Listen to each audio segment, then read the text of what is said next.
Wemby just made his playoff debut, and this game was a perfect example of how the Spurs use their biggest weapon and how opponents completely adjust their playstyle depending on whether he's on or off the court. So let's take a deeper look on this. Early on, you can already see the focus on Wemby, which obviously makes sense. Take this play. Wemby is being defended by Kamara, which allows the Blazers to either keep Avdija or Klingen inside the paint, instead of dragging them out if Wemby spaces. So Vassell clears out to pull Avdija with him, which opens up the entire paint. Now, the Blazers are fully focused on a potential slip from Wemby, and with that much space, Castle just takes a 3. Easy bucket without even passing the ball. Here, Wemby's out on a fast break, which is already a scary situation. The defense is so focused on stopping him in a 1v1 that all defenders collapse onto him, leaving 2 shooters wide open. Wemby makes the right read, kicks it out to Vassell, and that's another 3. This kind of gravity forces perfect communication on defense, and if that breaks down even for a second, you get punished. Here, Holiday gets stuck on Wemby's screen, but Kamara is still locked in on Wemby instead of reacting. At the same time, Fox comes off of a cell screen that Kamara doesn't even see, which leads to a lob for an easy 2. Now on defense, Wemby creates the opposite effect, almost like anti-gravity. Players simply don't want to attack the paint when he's there. Avdija drives. Klingen is rolling to the rim, but because of Wemby's length and instincts, the lob just isn't there.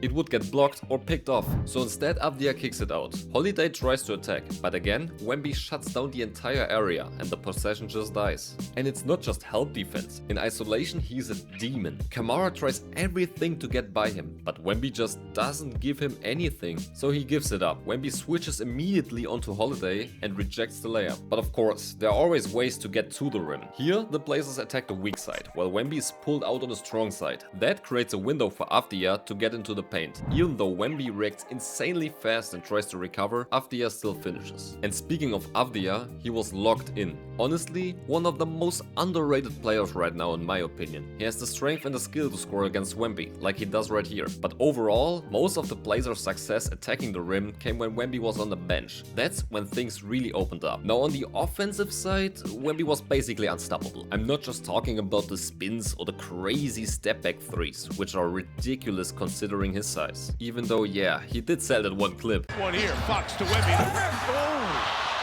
He's probably the perfect lob target, almost impossible to stop in those situations. He covers so much ground in just 2 steps and his timing is elite. For example, he sets a screen for Fox, then immediately spaces out. His defender loses him just for a second and follows Fox instead of switching. Wemby sees the defender's back turned, waits for the perfect moment and cuts inside. Finishes the lob, those are another 2 points. So why not drop against him? Because you can't. If you try to clog the paint up, he will punish you from the outside. He's knocking down threes consistently enough that you have to respect it. And of course, there are a lot of more details that go into all of this. And this isn't just a one-man show. The whole team has to understand and execute around him to really take advantage of his gravity. But that would take way too long for his video. So if you enjoyed these kind of breakdowns, leave a like, drop a comment and subscribe. See you next time. And remember, stay tactical.